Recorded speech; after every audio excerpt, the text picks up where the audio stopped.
로마서 13장 1절에서 7절까지의 말씀으로 하나님의 뜻을 먼저 헤아려 봅시다 라는 제목으로 말씀을 나누고자 합니다. 저희가 다시 로마서의 말씀을 나누게 되었습니다. 지난번에 우리가 계속해서 로마서 말씀을 살펴봤을 때 로마서 1장에서 11장까지의 말씀은 한마디로 우리가 어떻게 의로워질 수 있을까에 대한 질문에 대한 답이었습니다. 12장부터는 의로워진 우리가 그럼 어떻게 살아가야 할까라는 질문에 대한 답이라고 할 수 있습니다. 그래서 로마서 12장 1절은 그러므로라는 접속사를 통해서 시작하게 되었죠.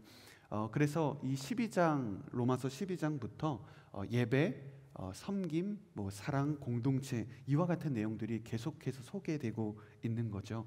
예수 그리스도를 통해서 의로워진 우리가 어떻게 삶 속에서 우리가 윤리적 실천을 해야 하는가, 그 당위에 대해서 이야기하고 있는 본문이 계속해서 나오고 있습니다.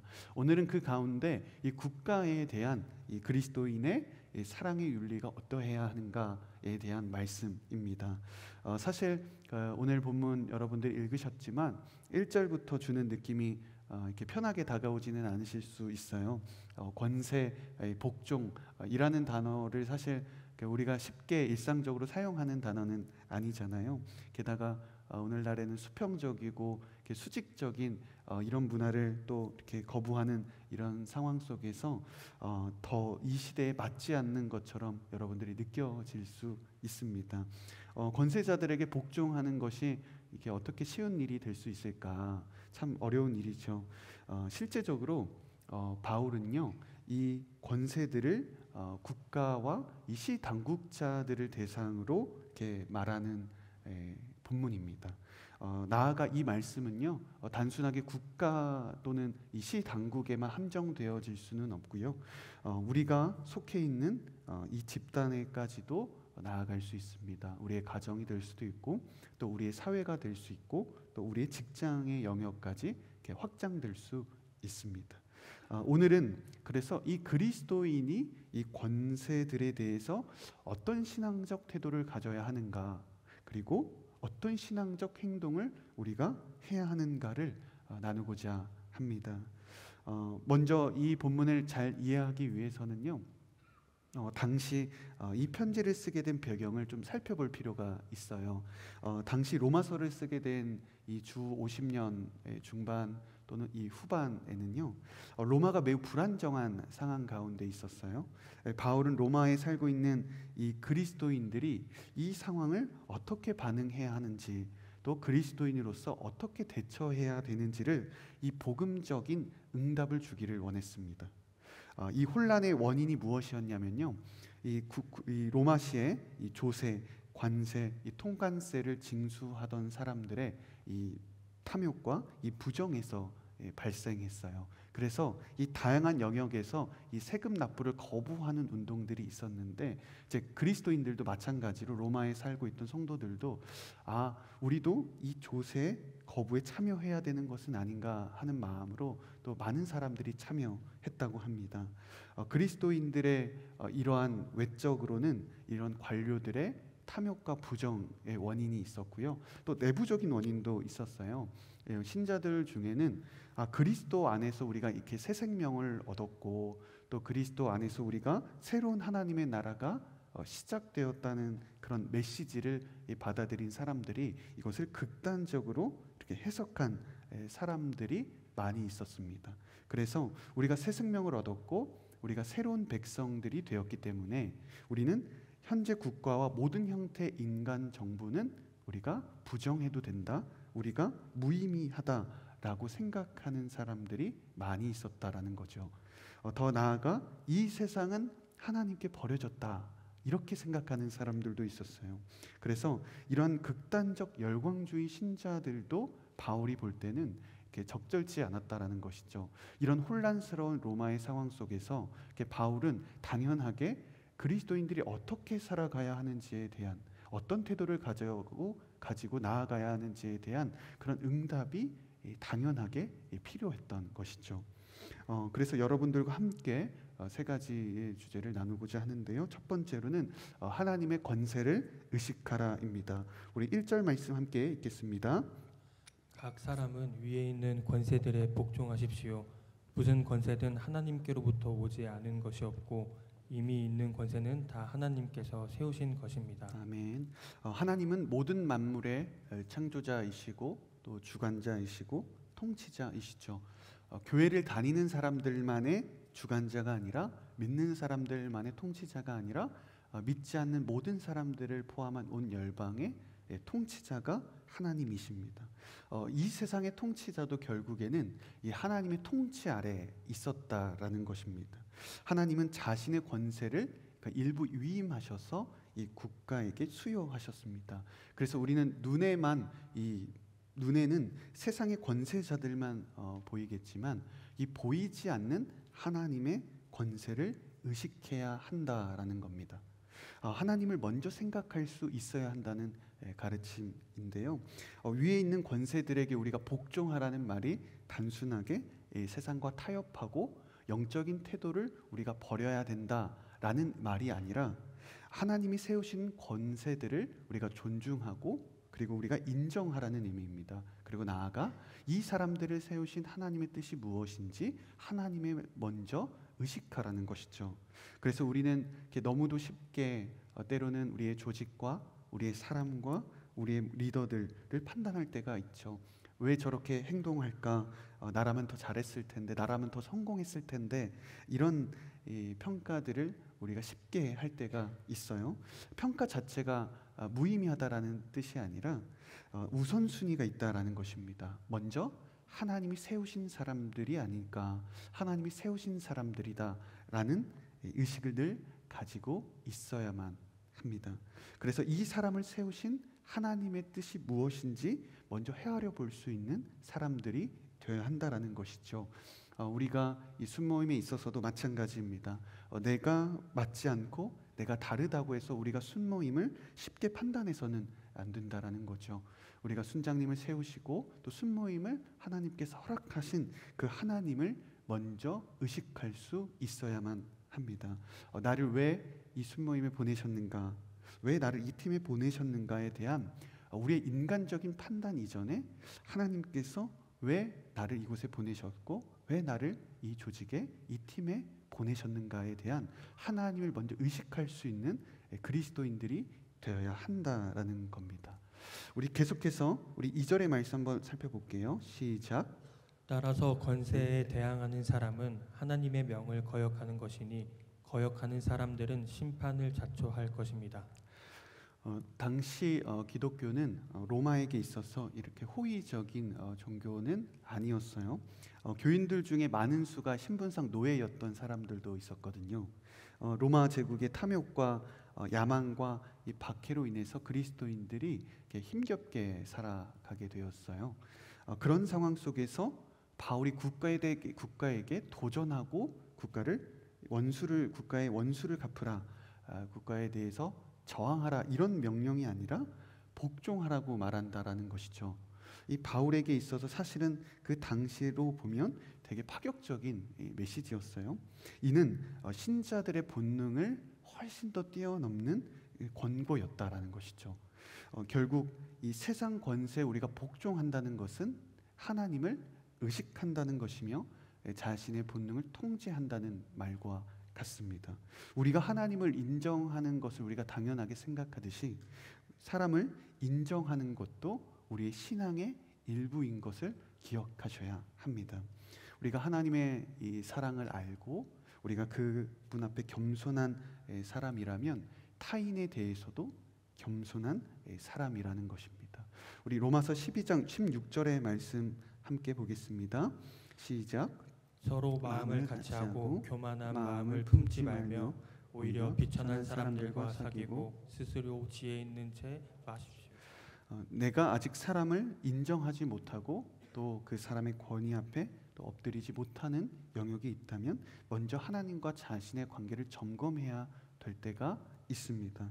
또 사람에게 우리가 절대 양보하지 않는 그런 마음이 있다면 또 먼저 하나님 앞에서 우리가 내려놓는 그런 훈련이 더 필요할 수 있다라는 것이고, 내가 하나님 앞에 또 사람에게 사람을 인정하지 않는다면 또 하나님을 인정하는 훈련이 우리에게 더 먼저 돼야 될 필요가 있다라는 것입니다. 이때 1절의 말씀은 권세는 다 하나님께서 세우신 것이다 라고 이야기를 했는데요, 이 세우다라는 이 단어를 들으면 여러분들이 수직적이고 계급적인 계층적인 의미로 이렇게 받아들이실 수 있겠지만, 사실은 이 정확한 표현은 질서를 세우다, 정렬하다라는 의미입니다.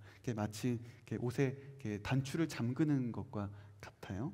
첫 단추를 잘 깨야 우리가 다음 단추를 차곡차곡 잘 끼울 수 있잖아요. 첫 단추를 잘 꿰었는데 우리가 두 번째, 우리가 세 번째 단추를 잘못 끼우면 이 옷의 형태와 옷의 모양이 유지될 수가 없죠.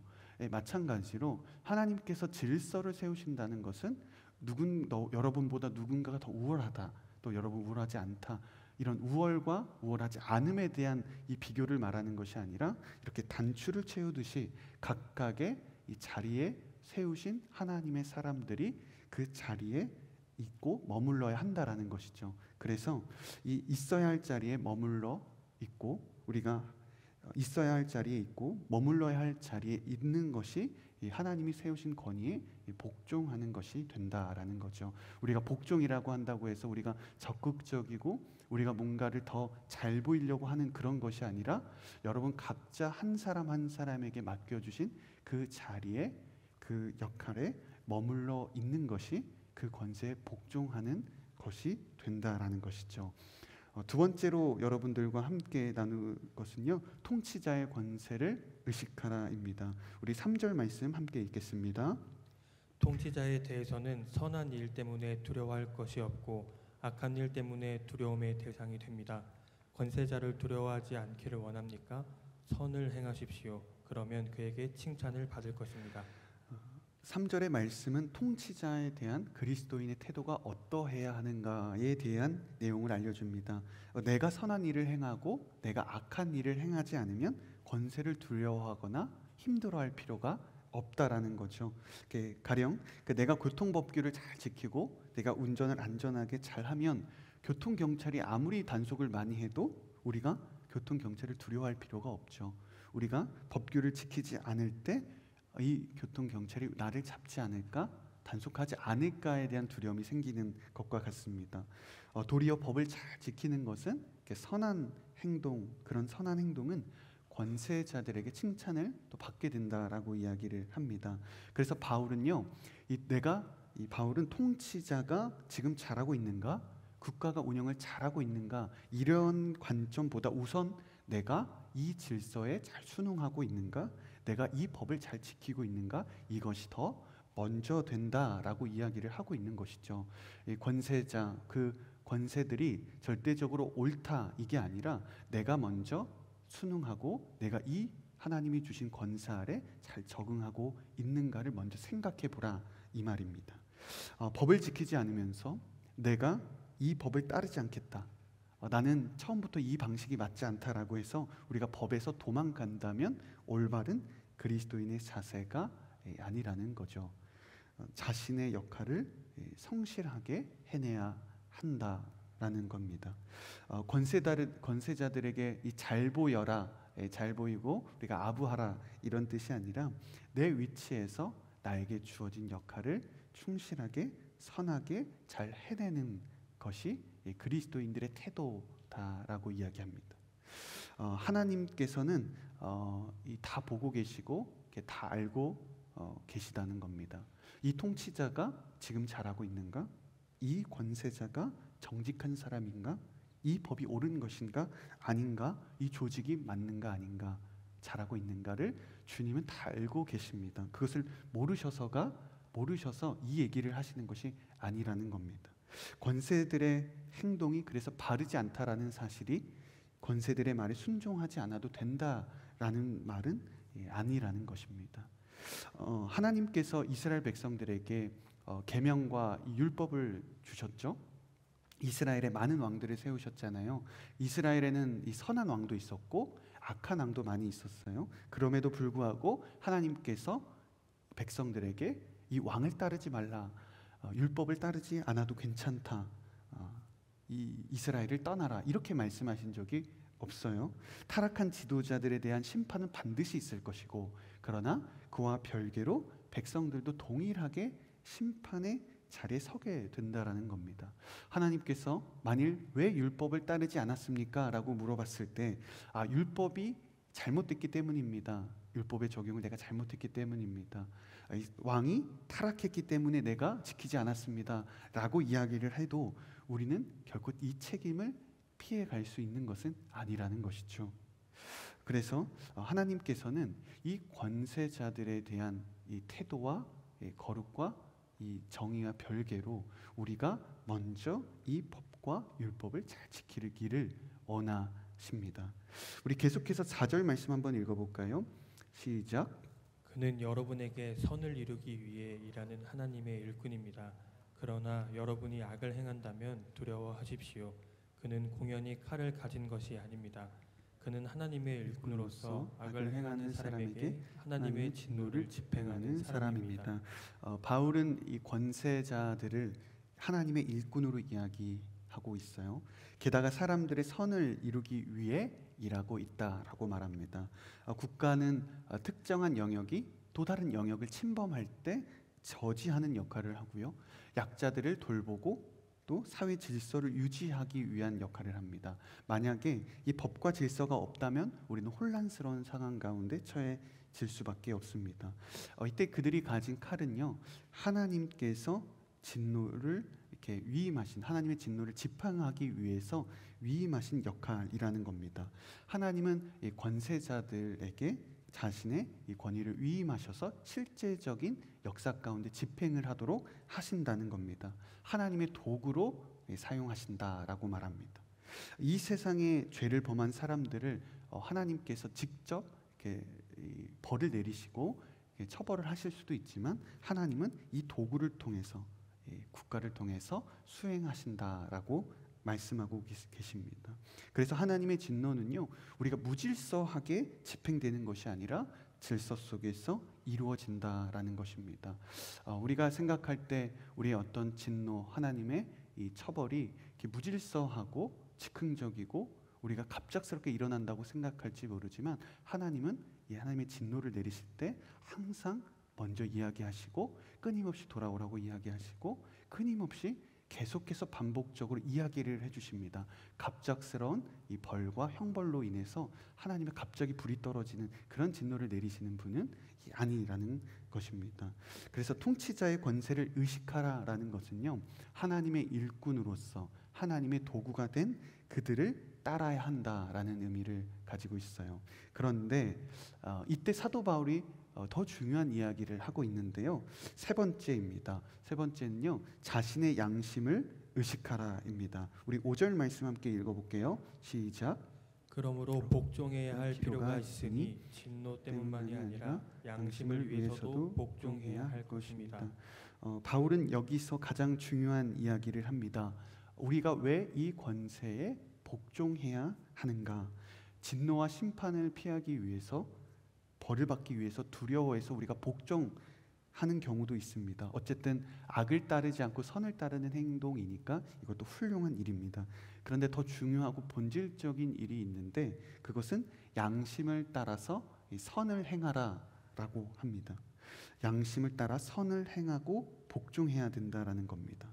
진짜 그리스도인은 외적인 권세들에 의해서, 타인에 의해서 행동하는 선한 행동이 아니라 성령의 양심을 따라서 선한 일을 행해야 한다라고 합니다. 이 양심은요, 단지 사람의 이 생각과 태도와 마음을 말하는 것이 아니라 성령으로 이렇게 변화된 마음을 말합니다. 그래서 로마서 12장 2절에는 이렇게 이야기를 했죠. 로마서 12장 2절입니다. 여러분은 이 세대를 본받지 말고 오직 마음을 새롭게 함으로 변화를 받아 하나님의 선하시고 기뻐하시고 온전하신 뜻이 무엇인지 분별하도록 하십시오. 어떤 본능적이고 우리의 직관적인 그런 양심이 아니라 이 타락한 양심이 성령 안에서 회복되었고, 그런 성령님에 의해 변화되고 하나님의 뜻으로 분별된 양심을 이야기합니다. 즉 끊임없이 하나님으로부터 변화를 받은 그 마음이 선을 행하는 중요한 동기가 된다라는 것이죠. 성령님께 우리가 다스림을 받으면 받을수록 우리의 선한 행실은 자연스럽게 주어지게 됩니다. 그래서 우리가 옳고 그름을 분별하는 많은 방법들이 있어요. 그렇지만 본능적으로 중요한 것 중에 하나가 이 양심이라는 것입니다. 이것이 기준이 된다라는 건데요. 내 지식과 내 이성으로 이것이 옳은 길인가 곰곰이 생각하고 판단하는 선과 악의 행동도 중요합니다. 그런데 더 중요한 것은 내 양심이 본능적으로 이 악을 거부하고 있는가, 선을 선택할 수 있는가, 본능적인 선을 선택할 수 있는 사람이 되어야 한다라는 것이죠.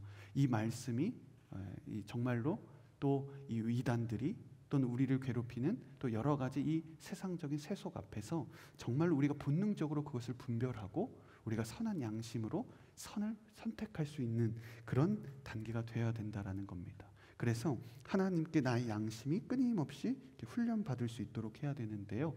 시편 26편 2절에 이렇게 기록합니다. 여호와여 나를 살피시고 시험하사 내 뜻과 내 양심을 단련하소서. 끊임없이 나의 양심이 다스림을 받도록 훈련할 수 있는 기도가 우리들에게 필요합니다. 저는 그래서 여러분 모두가 이 성령님으로 인해서 여러분들의 양심과 마음이 단련되고 훈련되어지기를 축복합니다. 여러분들이 이 고민하고 또 이성과 판단으로 선악을 선택하는 그것도 중요하지만 본능적으로 여러분들의 양심이 선한 양심이 되어서 성령으로 변화되어서 이 본능적인 선을 늘 선택하고 분별할 수 있는 여러분들이 되기를 축복합니다. 우리 그렇다면 그리스도인으로서 우리는 권세들에 대해 어떤 신앙적 결단이 필요할까입니다.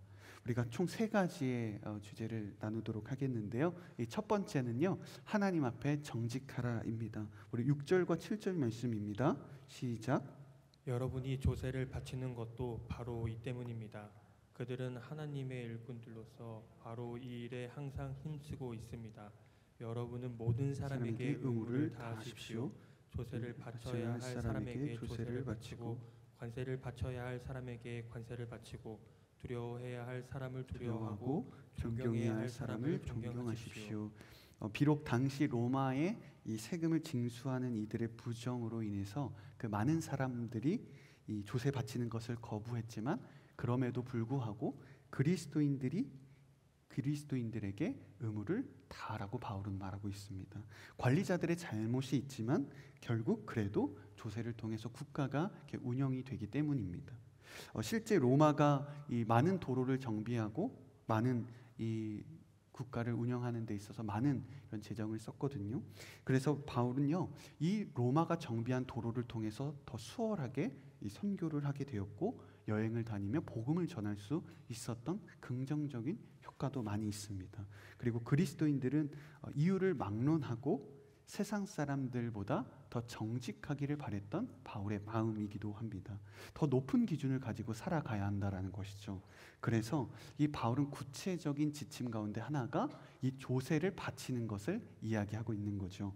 우리가 일부 그리스도인들 가운데는 이 기독교 신앙을 오해하는 부분들이 있습니다. 우리가 이 초자연적인 신비와 우리가 구차원적인 진리와 우리가 영적인 비밀을 우리가 말할 때가 많이 있다 보니까 세상의 기준에는 못 미쳐도 괜찮다라고 생각할 때가 있어요.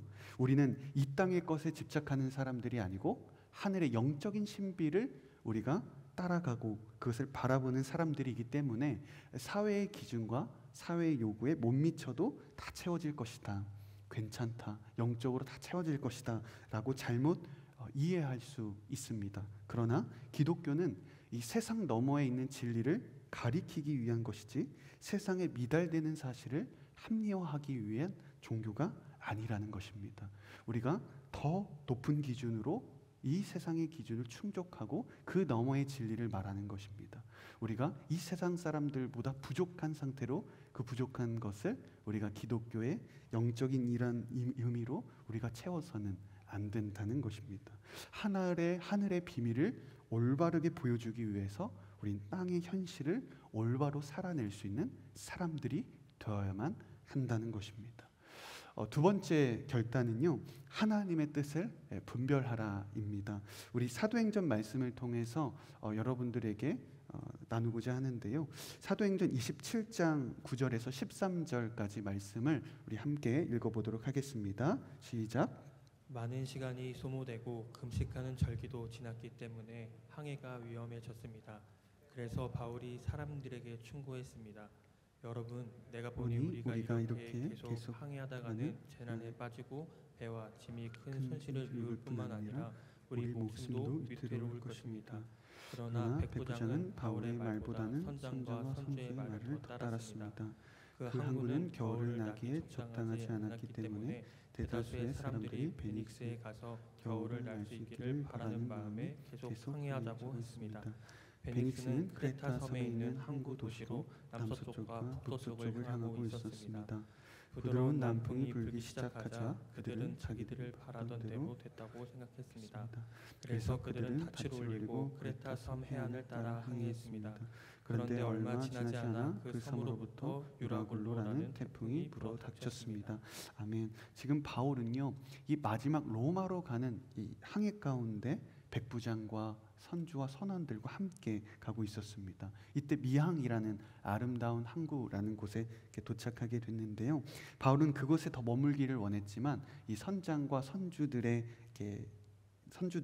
겨울을 나기 적합한 베닉스로 가자라고 이야기를 했고, 백부장은 그의 선장과 선주들의 말을 따르게 됐습니다. 결국 베닉스로 향하다가 유라굴로라는 태풍을 만나 난파당하게 되었습니다. 바울의 말이 맞았던 것이죠. 우리가 이때 중요한 영적인 우리가 이 말씀 가운데 이 분별하고 지혜를 가질 필요가 있습니다. 과연 선장과 선주의 말은 잘못됐던 것일까? 그렇지 않다라는 것입니다. 이 바울보다 선장과 선주는 훨씬 더 많은 경험을 가지고 있었죠. 그의 판단과 그의 지식과 그의 경험이 잘못됐던 것이 아니었어요. 그럼 바울이 훨씬 더 정확한 분석이었는가? 그렇게 말할 수도 없죠. 그러면 어떤 일이었을까? 하나님은 바울의 손을 들어주신 것뿐입니다. 바울이 더 사실적이고 더 이 사실을 더 옳게 분석했기 때문에 그의 손을 들어주신 것이 아니라 하나님은 그의 권위를 세워주셨기 때문에 그의 판단이 맞도록 하셨다라는 것입니다. 우리가 이것을 봤을 때 때로 권세자들이 우리보다 더 경험이 없고 더 실력이 없고 전문성이 부족할 수 있습니다. 그래서 권세자들의 모든 판단과 결단이 잘못됐다라고 이야기할 수 있지만, 생각할 수 있지만, 권세자가 부족하더라도 하나님은 그 권세자의 권위를 세워주실 때가 있다는 것입니다. 잘못된 결정, 잘못된 판단이더라도 하나님은 그 권위자의 권위를 세워주심으로 그것을 선하게 바꾸실 수 있다라는 사실입니다. 그가 더 잘한 결정이 아니라 그의 손을 들어주시는 것이죠. 물론 모든 상황 가운데 이것이 다 맞다라고 이야기하는 것은 아닙니다. 모든 상황 가운데 권세자들을 다 복종하라는 것이 아닙니다. 권세자들이 하나님의 진리를 훼손하거나 하나님께서 명하신 것을 금하고 하나님의 성경 말씀에 대한 기준을 우리에게 박해를 한다면 당연히 우리가 맞서 싸울 수 있어야만 하는 것이죠. 그래서 우리에게 필요한 것은 하나님의 뜻이 무엇인가, 이 분별이 참으로 중요하다라는 것입니다. 내가 이 감정이 드는 것, 내가 불편한 마음이 드는 것, 내가 화가 나는 것이 단순하게 내 감정과 내 자존심 때문에 이 분노가 일어나는 것인가, 아니면 진짜 하나님의 진리와 하나님의 말씀 가운데 내가 이 사람이 무너뜨리게 하기에 내가 분노하고 있는 것인가, 권세자들을 내가 단순하게 질투하기 때문에 내가 미워하는 것인가, 아니면 진정으로 하나님의 뜻에 부합하지 않고 하나님의 말씀 앞에 적합하지 않기 때문에 내가 불편한 마음이 드는 것인가를 우리는 끊임없이 영적인 분별 가운데 서야 한다라는 것을 기억해야 합니다. 마지막으로 우리는 세 번째 영적인 결단이 필요합니다. 하나님의 계획을 신뢰하라입니다. 이번에도 예레미야 29장 4절에서 7절의 말씀을 함께 볼게요. 시작. 이스라엘의 하나님 만군의 여호와, 내가 예루살렘에서 바벨론으로 포로로 가게 한 모든 포로들에게 이렇게 말한다. 집들을 짓고 그곳에 살라. 정원을 만들고 그곳에서 나는 열매를 먹으라. 아내를 취해 아들들과 딸들을 낳아라. 너희 아들들을 위해 그 아내들을 취하고 너희 딸들을 결혼시켜 그들의 아들 딸들을 낳게 하라. 너희가 그곳에서 번성하고 수가 줄어들지 않게 하라. 또한 내가 너희를 포로로 가게 한 성읍의 평안을 간구하라. 그 성읍을 위해 여호와께 기도하라. 이는 그 성읍이 평안해야 너희도 평안할 것이기 때문입니다. 이 말씀은요, 예레미야를 통해서 이 바벨론 포로 생활 가운데 처해 있던 백성들에게 전달된 메시지입니다. 되게 아이러니한 메시지이죠. 바벨론의 포로 백성들에게 속히 건져주시겠다, 빨리 나오도록 하겠다, 이런 말씀이 아니라 어떻게 이야기하고 있어요? 도리어 잘 정착하고 심지어 바벨론의 성읍을 위해서 기도하라고 말씀하고 계시잖아요. 왜 그러셨을까요? 첫 번째는요, 이스라엘 백성들이 무리하게 이 바벨론에 대해서 저항하고 이 바벨론과 맞서 싸우는 사람들이 많이 있었습니다. 만약 그렇게 된다면, 반역하게 된다면 이들의 목숨이 위태로워질 수 있었기 때문입니다. 그래서 무리하게 탈출을 시도하여 이 어려움에 처하게 된 그 상황보다 이 강력한 대제국에 맞서서 이길 수 없는 이 싸움을 하지 말고 일단 머무르라고 말씀하셨던 것입니다. 그리고 더욱 중요한 두 번째 이유가 있는데요, 이 70년이라는 기간이 차야만 하는 훈련의 시간이 되었기 때문입니다. 백성들은 예루살렘에 갇힌, 예루살렘 성전에 갇힌 하나님만을 믿어왔습니다. 그런데 바벨론의 포로가 되어서 끌려가다 보니까 바벨론에 있는 이방 땅에도 하나님이 자신들과 함께 계심을, 바벨론도 다스리시는 하나님을 경험하게 된 것이죠. 그래서 바벨론의 포로 시기를 통해서 더 친밀한 하나님을 경험하게 되었고, 예루살렘 성전에 갇힌 하나님이 아니라 하늘 모든 것을 다스리시는 하나님을 경험하게 됩니다. 고난 속에서 하나님을 더욱더 알아가게 됐고 친밀한 상황 가운데 있었다라는 것입니다. 그래서 우리가 생각할 때 이해할 수 없는 바벨론의 평안을 구하고 바벨론에 더 머물라고 하신 하나님의 말씀이었던 거죠. 그런데 그에 대한 하나님의 뜻을 이렇게 이야기하십니다. 예레미야 29장 10절과 11절입니다. 시작. 여호와께서 이렇게 말씀하셨다. 바벨론에서 70년이 차면 내가 너희를 돌아보아 너희를 이곳으로 돌아오게 할 것이라는 내 은혜로운 약속을 너희에게 이행할 것이다. 여호와의 말이다. 내가 너희를 위해 갖고 있는 계획들을 내가 알고 있으니 그것은 평안을 위한 계획이지 재앙을 위한 것이 아니며 너희에게 미래와 소망을 주기 위한 것이다. 아멘. 비록 이스라엘 백성들은 바벨론에 정착하라는 주님의 뜻을 다 이해하지 못했을 것입니다.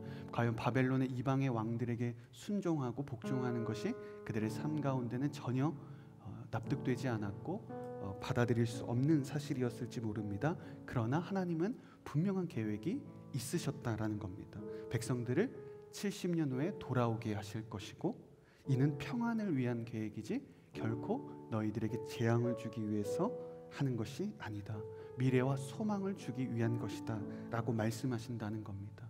하나님은 이스라엘 백성들이 그 바벨론의 권세 앞에 엎드리게 하고 그들 앞에 무너지게 한 것이 아니라 그들을 통해서 이스라엘 백성들을 더욱더 축복하기를 원하시고 더 놀라운 계획과 미래를 주기 위한 하나님의 섭리 가운데 있었다라는 것입니다.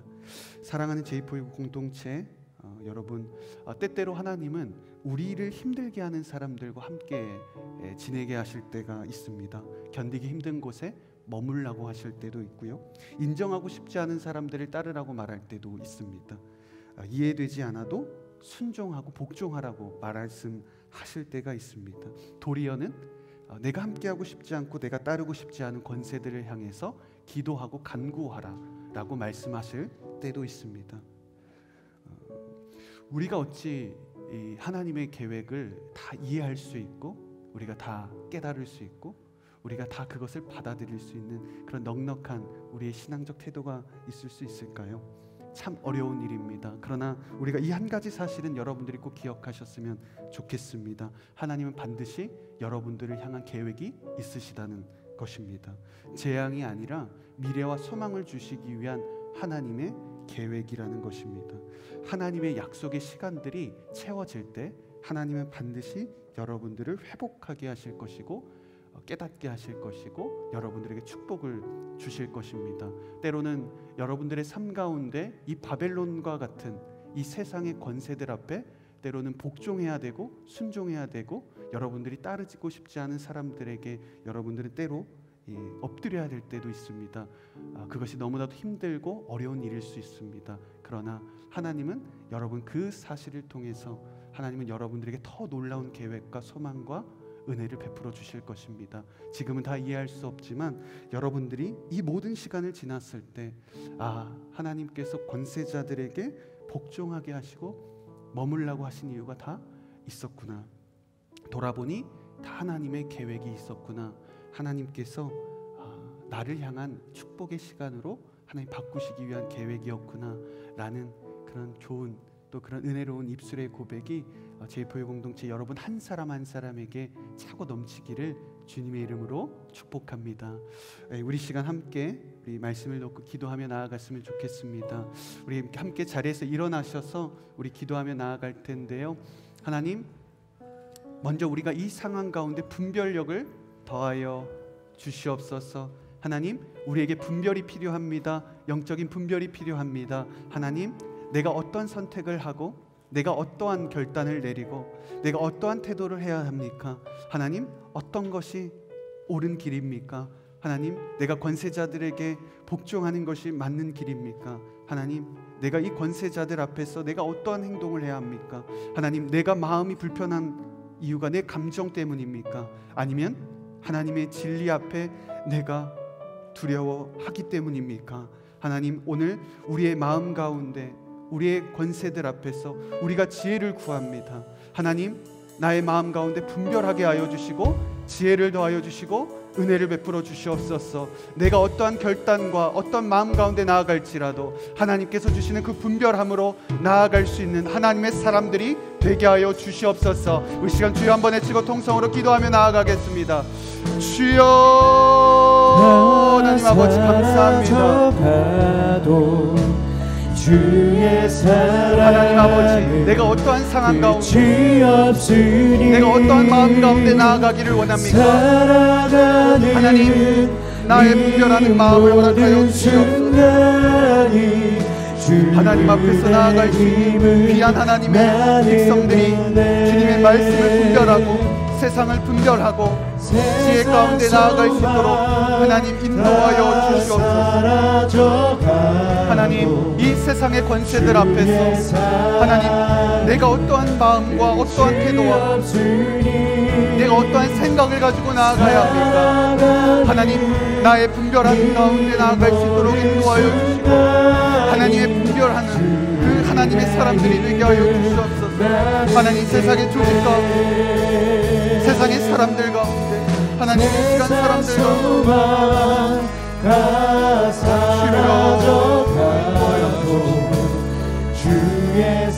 하나님 아버지 나아갈 수 있도록 인도하여 주시옵소서. 하나님, 나아갈 수 있도록 인도하여 주시옵소서. 살아가는 아버지 모든 순간이 우리의 분별을 더하여 주시옵소서. 우리에게 분별을 더하여 주시오. 우리의 영적인 하나님 축복을 더하여 주시오. 우리의 생각과 우리의 판단으로 할 수 없는 하나님, 하늘로부터 분별해 주시오.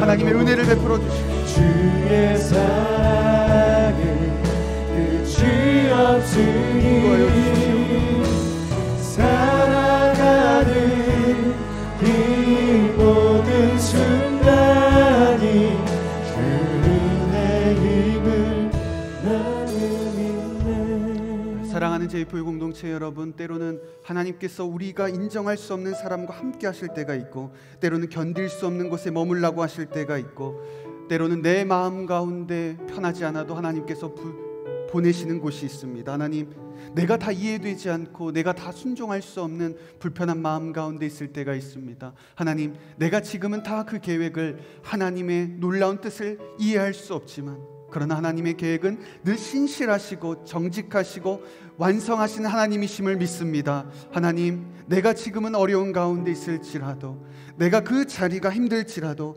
하나님, 나를 향한 하나님의 계획을 신뢰하며 나아갈 수 있는 사람들이 되게 하여 주옵소서. 하나님, 하나님께서 보내신 자리라면 하나님의 계획을 신뢰하며 나아가겠습니다. 하나님은 나에게 재앙을 주시는 분이 아니라 나에게 미래와 소망을 주시는 분이시며, 이 약속의 시간들이 채워질 때 하나님은 놀라운 모습으로 나를 회복하게 하시고 하나님 나를 사용하실 것을 믿습니다. 하나님, 내가 하나님의 계획을 신뢰합니다. 내가 하나님의 계획을 의지하며 나아갑니다. 우리 시간 주여 한번 외치고 동성으로 기도하며 나아갑니다. 주여, 하나님 아버지, 내가 하나님의 앞에 하나님의 인도하며 나아갈 수 있게 하나님 아버지, 너무나도 힘들고 어려울 때가 있습니다. 내 마음이 무너질 때가 있고 내 생각이 무너질 때가 있습니다. 도저히 같이 할 수 없는 사람들이 있습니다. 그러나 하나님, 오늘 이 시간 가운데 내가 간구하는 것은 나의 마음 가운데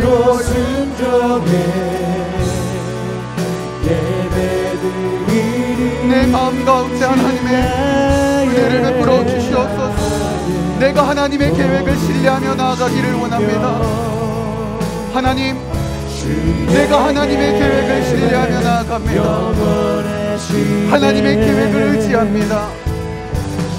하나님의 소망과 하나님의 미래를 향하여 나아갑니다. 하나님의 약속 가운데 믿음으로 나아갈 하나님의 사람들이 되게 하여 주시옵소서. 하나님의 약속의 시간을 하나님 고백하며 나아가기를 원합니다. 이 평안을 위한 계획, 나를 향한 계획, 나의 미래를 향한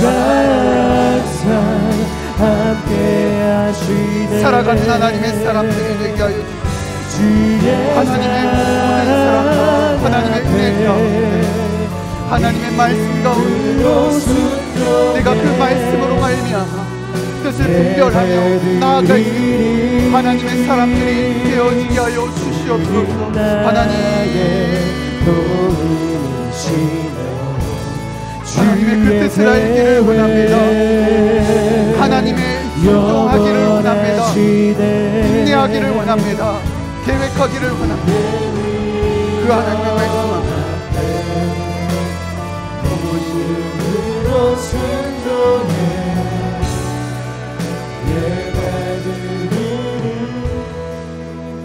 우리 시간 마지막으로 기도하며 나아갈 때, 하나님, 이 설 명절을 맞이해서 아직도 믿지 않는 가족들, 친지들이 많이 있습니다. 하나님 아버지, 그들에게 하나님 찾아가 주셔서 마음을 두드려 주옵소서. 나의 힘과 나의 능력으로 그들을 구원할 수 없고 주님께로 돌아오게 할 수 없습니다. 하나님, 이 시간에도 각각의 장소에서 하나님을 알지 못하는 하나님의 가족들, 하나님의 사람들, 가족들, 친척들, 지인들에게 하나님의 구원이 임하게 하여 주시옵소서. 하나님의 복음이 전해지게 하여 주옵소서. 그래서 세상의 것이 아니라 하나님 앞에 가정 예배를 드리고 하나님 앞에 예배 드릴 수 있는 그런 하나님의 놀라운 은혜를 허락하여 주시옵소서.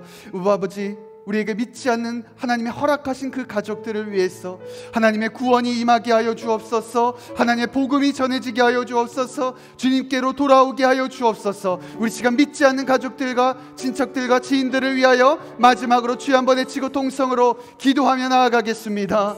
주여, 하나님 아버지 감사합니다.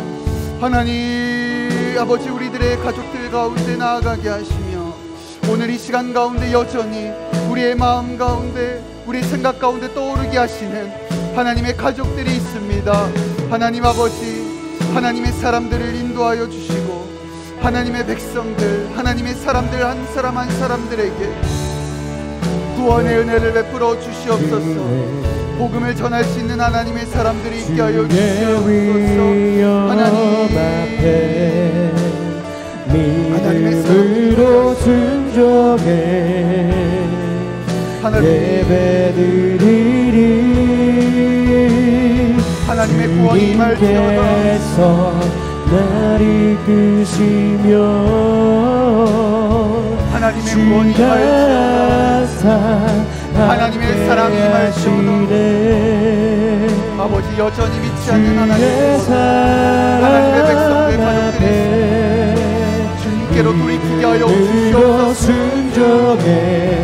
자리에 나아가게 하여 주시옵소서. 예배드리리 하나님의 놀라운 은혜와 사랑과 하나님의 놀라운 은혜를 따라 믿음으로 고백하며 나아갈 수 있는 하나님, 주의 계획 하나님의 사람들이 되게 하여 주시옵소서. 주의 위엄 앞에 믿음으로 순종해 예배드리리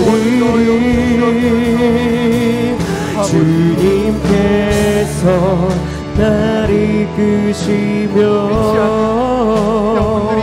주가 함께 하시네 주의 사랑 앞에 믿음으로 순종해 예배드리리. 하나님 아버지, 이 세상의 권세 앞에 복종하고 세상 앞에 엎드리는 것이 때로는 너무나도 어렵고 힘든 일이 있습니다.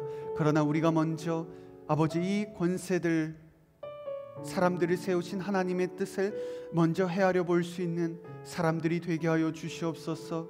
하나님, 우리에게 영적인 분별을 더하여 주시옵소서. 하나님, 나의 생각과 나의 판단이 아니라 하나님의 마음으로, 하나님의 생각과 하나님의 시선으로 우리의 가정과 직장과 아버지 우리의 속힌 모든 집단과 국가를 바라볼 수 있게 하여 주시옵소서. 때로는 이해할 수 없고, 때로는 감당할 수 없고, 때로는 불편한 하나님의 보내심 가운데 머물러야 할지도 모릅니다.